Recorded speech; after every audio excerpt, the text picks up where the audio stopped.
Assalamualaikum warahmatullahi wabarakatuh. Today my group will discuss chapter 6, bandwidth, utilization, multiplexing and spreading.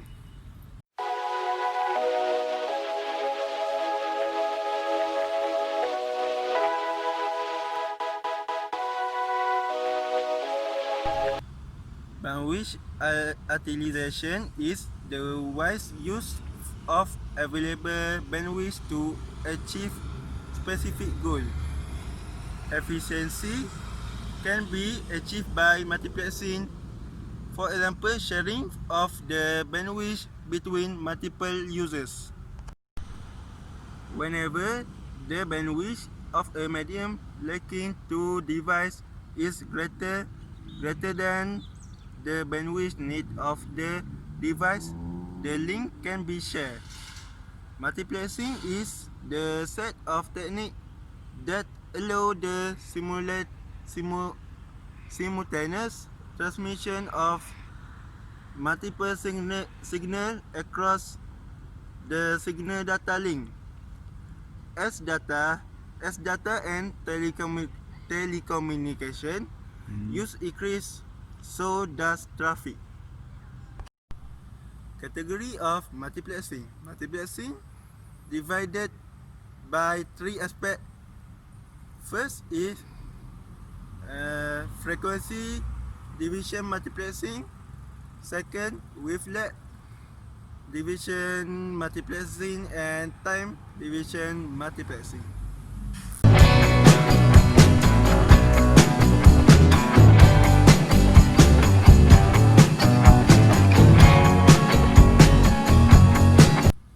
FDM is an analog multiplexing technique that combines analog signal.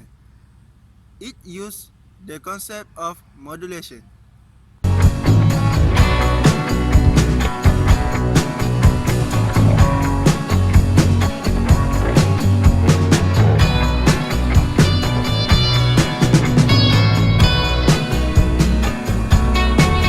What is WDM? WDM is an analog multiplexing technique to combine optical signal.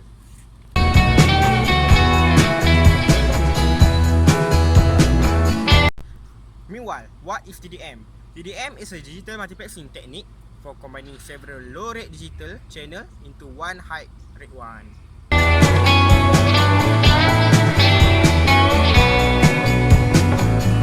In synchronous TDM, the data rate of the link is n times faster and the unit duration is n times shorter.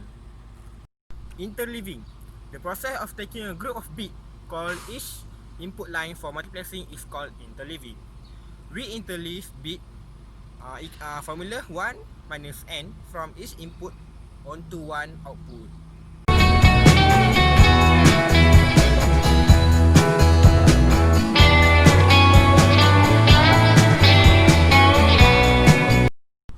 Data rate management. Not all input links maybe have the same data rate. Some link may be slower, some may be faster. There may be several different input link speed. There are three strategies that can be used to overcome the data rate mismatch: multi-level, multi-slot, and plus stuffing. Data rate matching. Multi-level.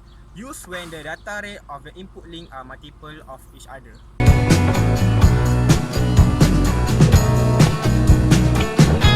Multi-slot. Used when there is a GCD between the data rates. The higher the data rate channel allocated, more slot as per frame, then the output frame rate is a multiple of each input link.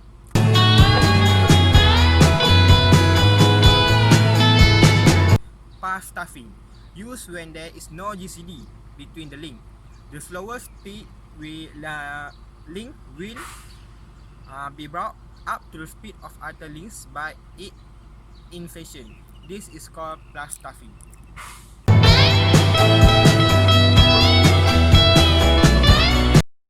Synchronization. To ensure that the receiver correctly reads the incoming bits. Example, know the incoming bits boundaries to interpret 1 and 0. A non-bit pattern is used between the frame. The receiver look for the anticipated bits, start counting bit till the end of the frame. Then it start over again the reception of another no bits. These bit or bit pattern are called synchronization bit. They are part of the overhead of transmission. Inefficient use of bandwidth. Sometimes an input link may have no data to transmit. When that happens, one or more slots on the output link will go unused. That is wasteful of bandwidth.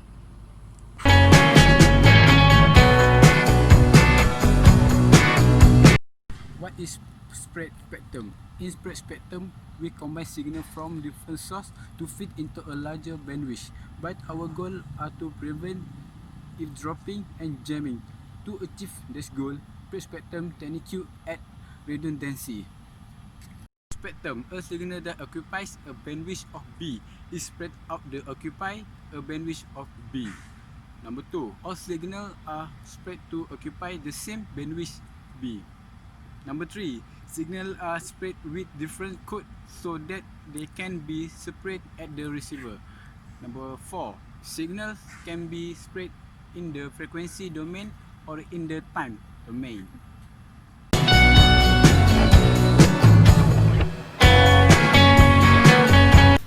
FHSS is a method of transmitting radio signal by shifting carrier across numerous channels with pseudo-random sequence which is already known to the sender and receiver. Frequency hopping spectrum is defined in the 2.4 GHz band and operates in around 79 frequency ranging from 2.02 GHz to 2.48 GHz.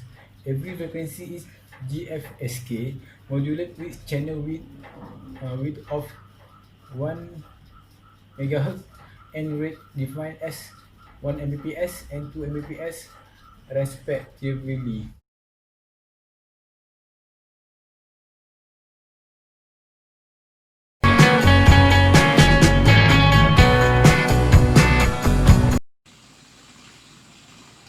The second type of spectrum is direct sequence spectrum, also known as DSSS. It is a technique that also expands the bandwidth of the original signal. In DSSS, each data bit is replaced with n bits using a spreading code. Each bit is assigned a code of n bits, which are called chips, in which the chip rate is n times that of the data bit.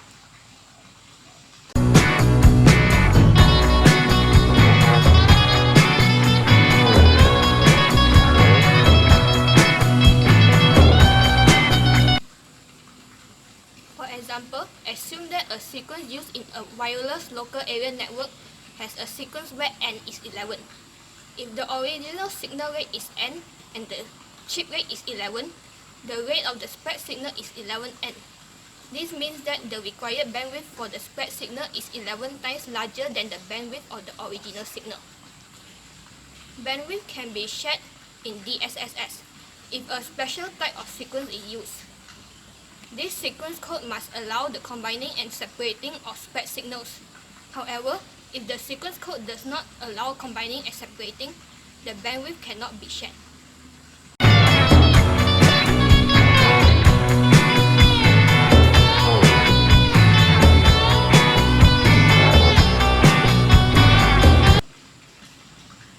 As a conclusion, bandwidth utilization is the use of available bandwidth to achieve specific goals.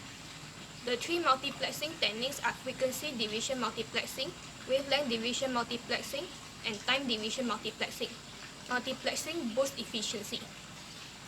The two spread spectrums are frequency hopping spread spectrum and direct sequence spread spectrum.